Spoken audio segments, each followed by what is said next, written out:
있을지어다. 아멘. 10월 31일 화요일입니다. 오늘은 디도서 3장 1절로 마지막 15절까지 말씀.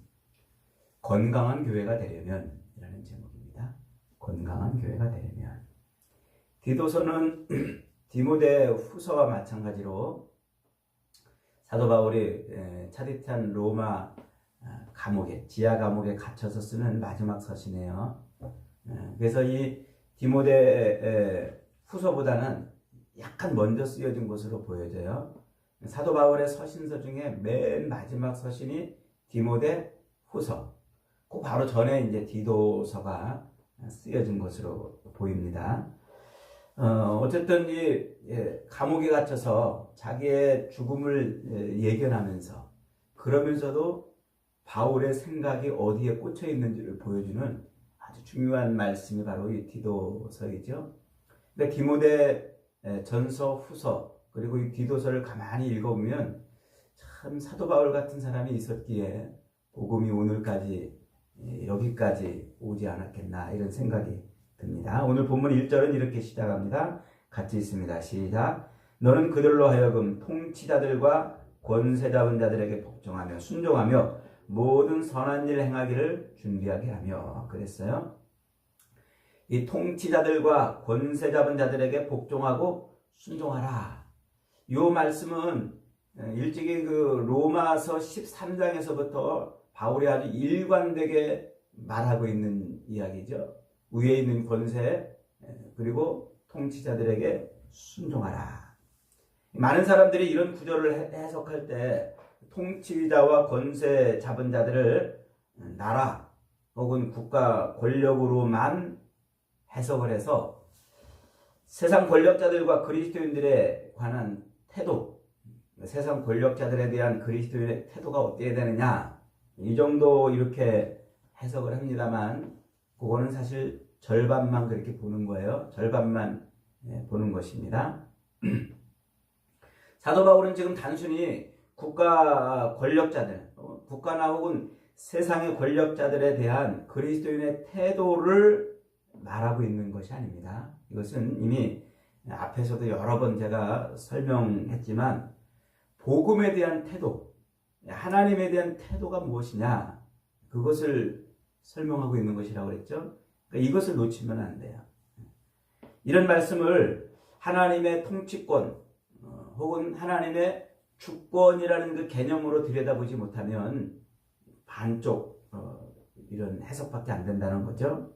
그러니까 우리 그리스도인들은 대한민국 국민으로서 어떻게 살아가야 하느냐 이런 정도의 이야기가 아니라 그렇게 그 정도로 이야기하면요 우리 그리스도인들이 그럼 어떻게 살아야 되느냐 하는 그 행위의 문제, 국가에 대해서 우리가 어떤 행동을 취할 것이냐 이런 행위의 문제로 또 이렇게 귀결이 돼요.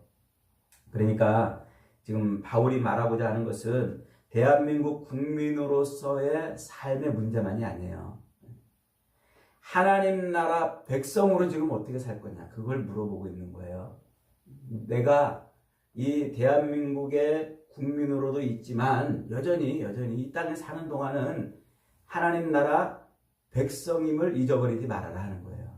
이런 관점으로 이 말씀을 우리가 읽어야 되는 거죠. 그러니까 하나님은 우리가 이 땅에서 대한민국 국민으로 살든지 미국 시민으로 살든지 저 아프리카 어느 부족의 부족민으로 살든지 하나님은 그것을 관심 두지 않으세요. 이미 앞에서도 여러 번 설명했습니다만 하나님이 우리가 어디 뭐 아프리카 어떤 부족의 국민으로 살든지 아니면 저 중국의 어떤 소수민족으로 살든지 그걸 관심 둬가지고 야 너 그 소수민족에서 탈출해라 혹은 뭐 로마의 그 종노릇에서 탈출해라 이런 것을 우리에게 말해주고 싶은 것이 아니라는 거죠. 어느 곳에 있든지 어떤 형편 어떤 상황에 있든지 네가 하나님의 통치자 하나님의 백성임을 잊어버리지 말아라 이 얘기를 자꾸 하는 거예요. 이게 그래서 하나님이 우리에게 진짜 알고 싶은 것은 네가 진짜 대한민국 국민으로 살지만 하나님의 백성으로 살고 있느냐 혹은 저 아프리카 어느 이름 없는 시골 구석에서 있는 그런 부족민으로 살고 있지만 너 정말 하나님의 백성으로 살고 있느냐? 요걸 물어보시는 거예요. 이런 것을.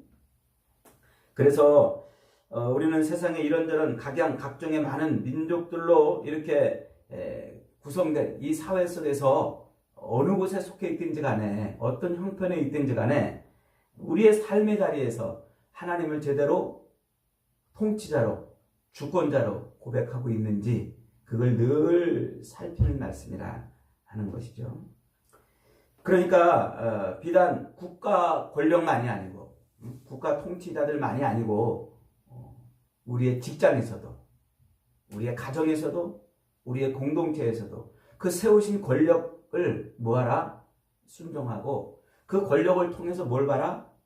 하나님의 통치하심을 봐라. 지금 그 얘기를 하고 있는 거예요.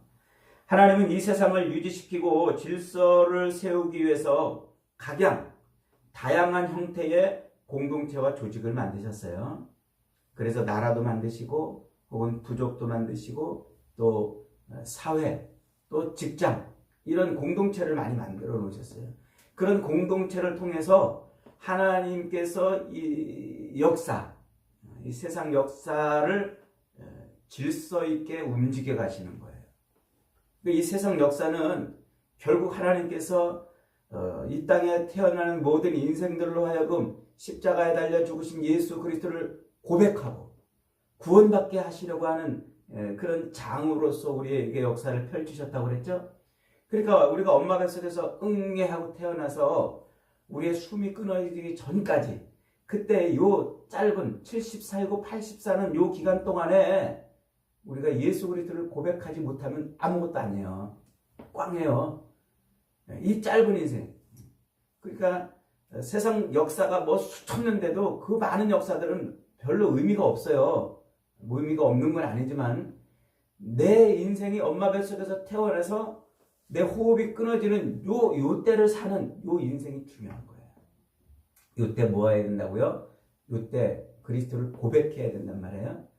그런데 그리스도를 고백하며 살 수 있는 삶의 환경을 여러 공동체들을 통해서 만들어 놓으시고 우리로 삶을 영유하게 하셔요. 그러니까 그 삶을 영유하는 동안 우리는 누구를 발견해야 돼요? 그리스도를 발견하고 세상을 움직여 가시는 하나님을 봐야 돼요. 그래서 그 하나님의 통치하심을 우리가 봐야 된다는 거죠. 우리 그리스도인들이 이 세상을 그 하나님의 통치하심으로 봐야 되는 이유가 그거예요. 그래서 예수님이 마태복음에서 이제 30살에 등장하시면서 그러잖아요. 천국이 가까웠느니라 회개하라 그러잖아요. 천국이 벌써 임했다고 지금 말하고 있잖아요. 그 천국이라는 말은 내가 죽어서만 가는 곳이 아니에요. 하나님의 통치하시는 나라. 그러니까 지금 하나님이 온 세상을 통치하시는 나라가 됐다는 거예요. 그러니까 요 사는 내 호흡이 있는 이 기간 동안에 뭐 해라? 하나님의 통치하심 앞에 무릎 꿇고 살아라는 것이죠. 그것이 바로 사도 바울이 집요하게 여러 교회들을 통해서 말씀하고 있는 중요한 말씀이에요. 이것을 잊어버리면 안 되겠습니다. 자, 그러니까 이제 그렇게 하시는 이유가 뭐냐면 세상을 통치하시는 분이 하나님이신 것을 뭘로 구체적으로 보여주냐면 산마다 들마다 골목마다 하나님이 십자가를 세워놨잖아요. 십자가. 그 십자가를 볼 때마다 우리는 뭘 봐야 돼요? 아, 지금 하나님이 세상을 통치하시는 분이구나. 이걸 볼 수 있어야 돼요. 그러니까 여러분 우리가 자동차 운전할 때 이제 길을 쫙 달리면 각종 표지판들이 다 있잖아요. 그 표지판이 말해주는 게 뭐예요? 여기는 시속 50km로 달리시오. 그걸 넘어가면 이제 안 되죠.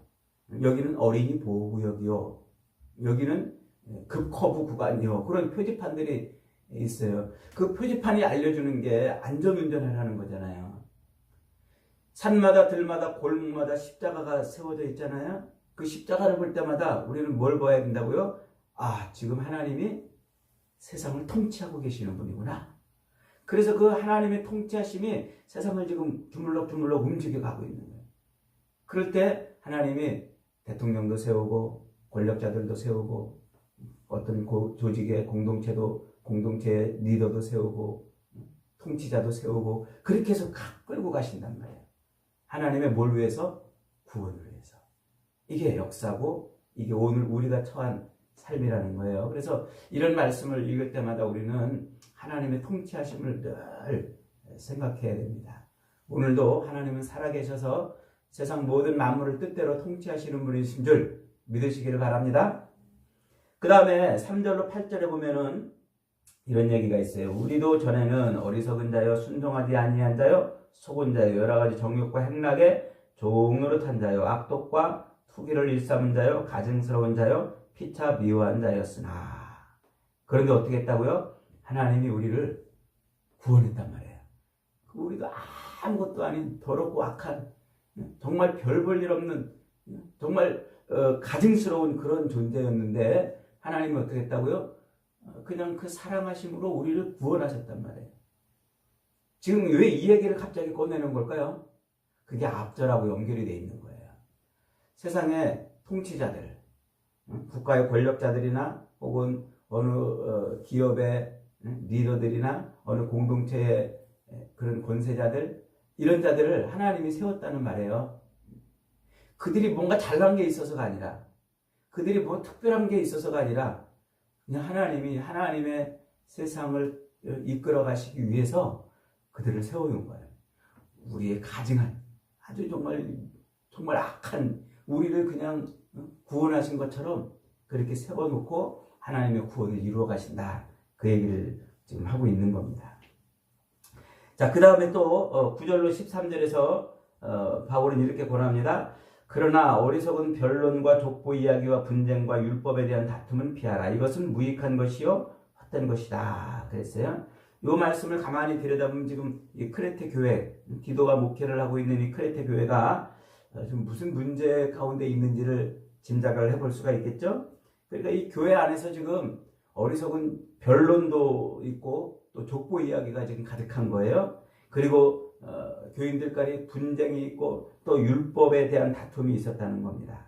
어리석은 변론이라는 것은 말씀에 근거하지 않은 자기 지식과 경험을 토대로 토론을 하는 것을 어리석은 변론이라 이렇게 말해요. 그러니까 일종의 체험적 간증이라 이렇게 말할 수가 있겠어요. 그러니까 우리가 이제 간증하잖아요. 막 교회에서 교인들끼리 막 간증하잖아요. 그런데 그 간증이 무엇에 토대를 둬야 된다고요? 하나님의 말씀의 토대 위에서 간증이 되어야 하는데 그 말씀은 뒤로 가고 간증이 앞서는 거예요. 그래서 자기가 경험한, 자기가 체험한 그 말씀이 그 삶이 더 중요한, 신앙이 더 중요한 것처럼 말한다는 거죠. 여러분, 교회는요, 자기 지식의 토론의 장이 될 수는 없어요. 교회는 세상적인 경험을 뽐내는 것도 아니고 자기가 체험한 어떤 신앙적 간증이 하나님 말씀, 성경보다 앞설 수 있는 곳이 아니에요. 근데 교회들이, 오늘날 교회들이 그런 게 하나님 말씀보다 그런 게 더 앞서요. 그래서 세상에서 자기가 경험한 그 경험이 교회 안에 들어가서 자꾸 토론이 되어지고 혹은 자기가 체험한 신앙적 체험이 말씀보다 앞서가는 이런 일들이 지금 한국교회가 지금 처한 현실이에요. 여러분 보세요. 그런 무슨 큰 집회 같은 거, 그런 집회에 보면은 간증자들이 나와서 막 간증을 많이 하잖아요. 그 간증들이 가만히 보면은 하나님의 말씀을 세우는 간증이 아니라 그 말씀보다 오히려 자기의 그런 신앙적 체험이 더 앞서는 간증들이 많아요. 그러니까 그거를 들을 때는 아멘 감동이 되지만 그러나 정작 우리가 우리의 삶 속에서 그 사람이 경험했던 것처럼 하려고 그러면 안 되는 거예요. 왜냐하면 말씀에 힘이 없기 때문에 말씀으로 다져진 신앙이 아니기 때문에 그렇다는 거죠. 그래서 우리는 오직 교회는요 하나님의 말씀이 늘 충만해야 돼요. 말씀으로 위로받고 말씀으로 치유받고 말씀으로 우리가 서로 교제하고 말씀으로 격려하고 말씀으로 양육하고 그래야 돼요. 그 하나님의 말씀이 빠져버리면요, 교회는 온전한 교회가 될 수가 없어요. 그 다음에 족보 이야기라고 그러죠. 족보 이야기. 족보 이야기가 지금 이 크레테 교회 안에서 논쟁거리가 되고 있는 거예요. 여기서 말하는 족보라는 것은 가족의 그 스토리 혹은 자기의 출신 배경 이런 거예요. 오늘날로 말하면 학벌이나 혹은 출신 고향이나 혹은 뭐 가문, 출신 가문이나 뭐 이런 것을 말하는 거예요. 그러니까 교인들끼리 지금 뭐 하고 있는 거예요? 자기 자랑하고 있는 거예요. 자기 출신 성분 자랑하고 자기가 어느 학교 나왔는지 어떤 학벌인지 또 자기 가문이 어떤지 그거 가지고 교인들끼리 지금 하는 거예요. 자기가 자기의 그 배경 얘기하고 있는 거예요. 자기 배경. 그 교회가 어떻게 되겠어요? 그러면 교회는 정말 하나님의 말씀으로 단단해져야 되는데 서로 다툼과 시기와 분쟁밖에는 남는 게 없어요. 제가 예전에 아주 오래전에 목회를 처음 목사 안수 받고 처음 이렇게 부목사로 사역하던 그 교회에 딱 갔더니 연말에 제가 이제 각 구역 조직을 새롭게 좀 개편하라고 담임 목사님이 그러더라고요. 그래서 제가 딱 나름대로 기도하면서 구역 조직을 쫙 개편했더니 목사님이 딱 보더니 이렇게 가지고는 안 돼 그러더라고요. 왜 그러십니까? 그랬더니 응? 아파트 평수별로 이렇게 묶어야지 이렇게 큰 아파트 사는 사람하고 작은 아파트 사는 사람하고 이렇게 묶고 그러면 안 되고 또 이게 좀 막 이러면서 이제 얘기하는 거예요. 제가 그때 깜짝 놀랐어요. 아, 그렇구나. 교회는 큰 아파트 사는 사람들끼리 모이고 작은 아파트 사는 사람들끼리 이렇게 해야 되는구나. 이렇게 그때 생각을 했어요. 근데 하나님의 바울은 그게 아니라는 거예요. 그런 허탄한 그런 족보 이야기. 그게 교회 안에서 서로 충만해지면 안 된다고 지금 말하고 있는 거예요. 그래서 바울은 일찍이 빌립보 교회를 향해서 자기는 난 지 8일 만에 할례를 받았고 이스라엘 중에 이스라엘이요 베냐민 지파요 그 다음에 히브리인 중에 히브리인이요 또 바리새인 중에 바리새인인데 자기가 그 모든 육체적 자랑거리를 어떻게 했다고요? 그리스도를 만남으로 다 배설물처럼 여겼다고 그러잖아요. 예수 그리스도를 아는 지식의 고상함을 인해서 그 모든 것을 다 배설물로 여겼다는 거예요. 여러분 우리가 교회 안으로 딱 들어오는 순간 우리의 옛 것은 다 단절해요. 우리 옛사람을 버리고 우리는 새사람이 됐다고 그러잖아요. 우리의 옛사람, 과거에 내 가정의 배경이 어떤지, 출신이 어떤지, 어떤 공부를 했고, 어떤 학벌을 갖고, 어떤 지위를 갖고 있는지, 이 모든 옛사람이 단절되지 않고 교회 안에서 그대로 유지된다면, 교회는 건강한 교회가 될 수 없어요. 서로 시기와 질투와 그런 교회밖에 될 수 없어요. 그 물과 기름인 거예요. 물과 기름. 오늘날 한국 교회가 사실 그래요. 안타까운 일입니다만. 그러니까 그리스도를 믿는 믿음 그리고 그리스도의 말씀으로 서로 이렇게 섞여야 돼요. 물과 기름처럼 교인들이 계파를 나눠서 고린도 교회처럼 아볼로파, 바울파, 그리스도파, 베드로파 이렇게 할 수 없다는 얘기예요.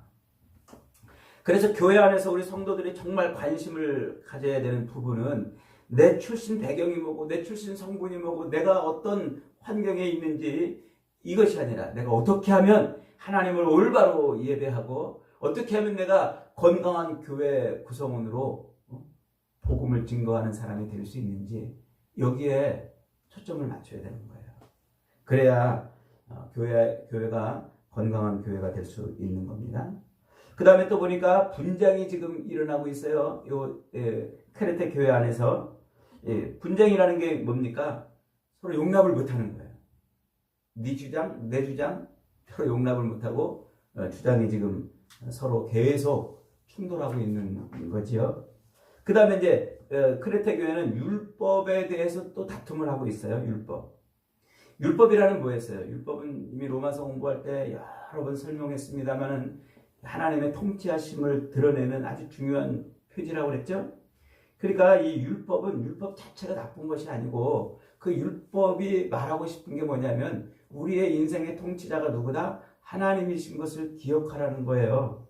그런데 예수를 믿은 믿어서 교회 안에 들어온 성도들이 그 율법의 한 절 한 절을 지키느니 마느니 이거 가지고 다투고 서로 네가 잘났니 내가 잘났니 그런다는 거예요. 그 율법을 가지고 어리석은 변론에 빠진 거예요. 이 유대인들이 그랬어요. 이 바리새인들이 그랬어요. 안식일을 거룩히 지키라. 이 명령을 어떻게 하면 안식일을 거룩히 지킬까? 곰곰이 생각하고 또 생각하고 안식일을 거룩히 지키려면 죄를 짓지 말아야 된다. 그러면 어떻게 해야 되느냐? 그러면서 여러 가지 거기에 필요한 인간의 조항들을 만들어낸 거예요. 안식일날 일하지 말라고 그랬으니까 무거운 것 드는 것도 일이다. 2kg 중 이상 되는 것은 들지 말아라. 2km 이상 걸어가지 말아라. 심지어 바늘 2땀을 따면은 일하는 것이고 한 땀 따는 건 괜찮다. 이런 논쟁을 하고 있었단 말이에요. 그러니까 교회 안에 들어와서는 그런 율법적 논쟁이 중요한 게 아니라 하나님의 말씀에 어떻게 우리가 순종할 것인가 하는 것이죠. 우리가 교회 생활하는 이유가 뭐예요? 교회라는 말이 뭐라고 했어요? 교회.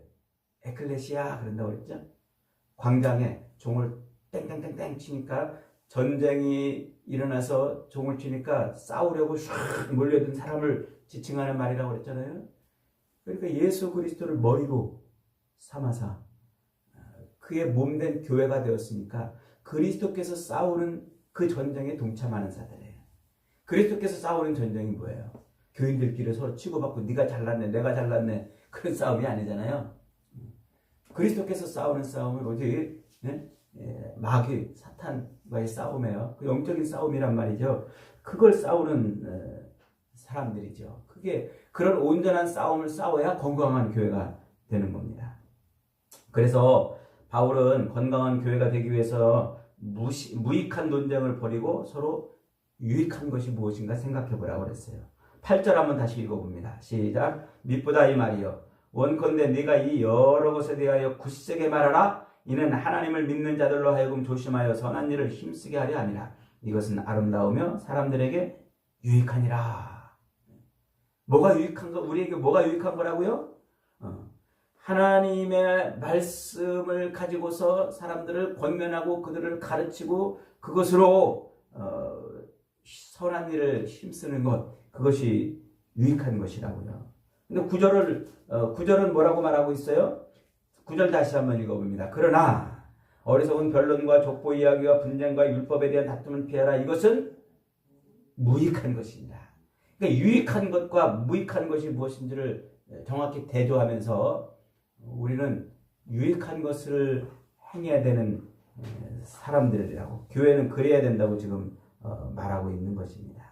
여러분, 건강한 교회는요, 본질의 문제에 관심을 갖는 교회입니다. 모일 때마다 어떻게 하면 성도들이 말씀으로 훈련받고 말씀의 토대 위에서 믿음의 삶을 살아갈까? 그걸 서로 이야기하는 곳이에요. 허탄한 족보 이야기하지 않고 또 자기 간증 자랑하지 않고 자기 자랑하는 것이 아니라 오직 말씀에 붙들리는 거죠. 그래서 바울은 그런 건강한 교회를 위해서 그런 무익한 것을 버리라 말하고 있고, 또 두 번째로 이단을 뭐하라? 멀리하라. 이단을 멀리하라. 10절 한번 있습니다. 10절 시작. 이단에 속한 사람을 한두 번 훈계한 후에 멀리하라. 이 멀리하라 이 말은 발로 차버리라 이 말이에요. 이단에 속한 사람 한두 번 훈계하고 멀리하라. 이단과 뭐하지 마라? 논쟁하지 말아라. 논쟁하지 말아라. 그러니까 이단은 꾸짖고 훈계해야 될 대상이지 그들과 마주 앉아서 토론해야 될 대상이 아니라는 거예요. 그래서 사도 요한도 저 요한 2서 10절에 가면은 이렇게 말하고 있어요. 누구든지 이 교훈을 가지지 않고 너희에게 나아가거든 그를 집에 들이지도 말고 인사도 말라. 그에게 인사하는 자는 그 악한 일에 참여하는 자이니라. 하나님의 말씀을 가지지 않은 이 엉뚱한 교훈을 가진 즉 이단 교리를 갖고 있는 사람을 뭐하지 마라? 집에 들이지도 말고 인사도 하지 말래요. 인사도 하지 말래요. 인사하는 건 오히려 그 악한 일에 참여하는 것이 된다 이렇게 말하고 있어요. 성경이 이토록 이단과 이단에 속한 사람들에서 단호한 입장을 취하는 이유가 뭘까요? 그것은 바로 교리적으로 순결을 유지해야 되기 때문에 그래요. 그래서 교회는, 건강한 교회는 유니트, 하나가 되는 거예요. 단단하게 서로 물과 기름처럼 나누는 것이 아니라 유니트, 하나가 되는 것이 중요한 것이고, 또 퓨리티, 순결한 게 중요한 거예요. 순결한 게. 교회가 그냥 잡동사니 막 이런 교리로 막 혼탁게 되는 것이 아니라 순결한 게 중요한 거예요. 그래서 늘 하나님의 말씀으로만, 순결한 하나님의 말씀으로만 우리가 그렇게 세워지는 것, 그것이 건강한 교회라고 지금 말하고 있는 거예요. 그 모든 책임이 누구에게 있다고요? 1차적으로는 목회자에게 있어요. 목회자가 그런 지금 바울이 말하고 있는 이런 생각들을 가지고 교회를 목회해야 될 아주 중요한 책임이 있기에 디도에게 이런 권면을 하고 있는 것이고, 두 번째로 이 편지가 디도에게만 보낸 것이 아니잖아요. 맨 마지막 절 보세요. 맨 마지막 절에 보니까 은혜가 너희 무리에게 있을지어다 그랬잖아요. 그러니까 디도에게 보낸 이 편지를 회람하는 거예요. 교인들이. 그러니까 교인들도 이것을 알아야 되는 거죠. 그래서 건강한 교회가 되려면 그렇게 분쟁, 다툼, 허탄한 족보 이야기로 이렇게 시간을 보내고 서로 그러는 것이 아니라 하나가 말씀으로 하나 되는 거예요. 안타깝게도 오늘날 이 교회가 이런 부분에, 한국 교회가 이런 부분에 너무 약해요.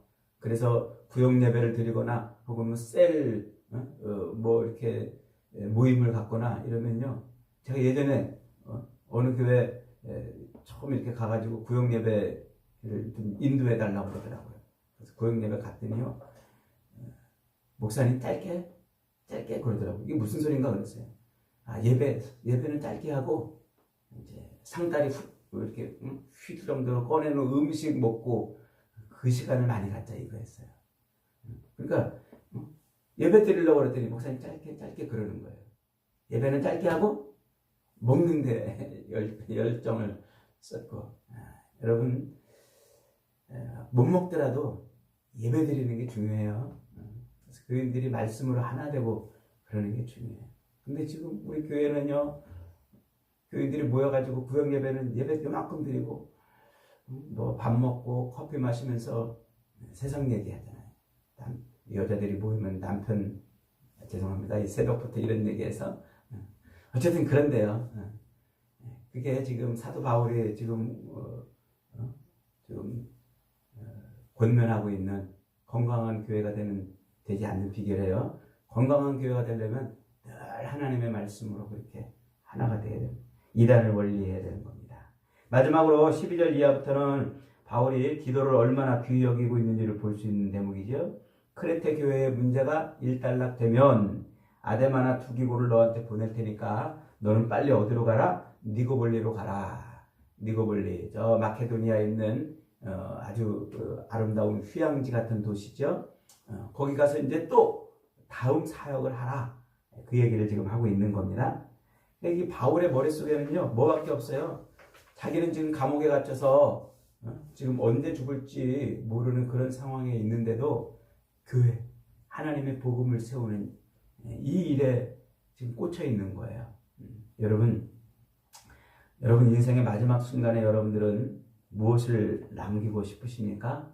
복음을 향한 뜨거운 열정, 그리고 교회를 세우고자 하는 간절한 소원, 이것이 우리가 남겨야 될 마지막 유산인 줄 믿습니다.